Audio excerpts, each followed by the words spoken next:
నమస్తే అందరికీ. మీరు ఎప్పుడైనా బయటికెళ్ళేటప్పుడు ఈ మంత్రం ఖచ్చితంగా చదవాలి. ఎప్పుడు మీ దగ్గర హనుమాన్ ఉంటారు.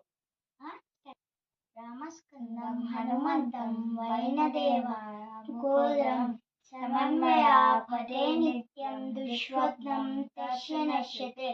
హనుమా అంజనా సుమహా వాయుపుత్రో మహాబలః రామేశ పాల్గుణసఖా పింగాక్షో అమిత విక్రమః యుగాది ప్రమేయ చైవ సీతాశోక వినాశకః లక్ష్మణ ప్రాణదాత చ దశగ్రీవస్య దర్పః ద్వాదశాని వామాని కపీంద్రస్య మహాత్బలః స్వపకారే పటే నిత్యం యత్ర కాలే విజయీ భవేత్ తస్య మృత్యుం భయం నాస్తి సర్వత్ర విజయీ భవేత్. జై శ్రీరామ్, జై హనుమాన్.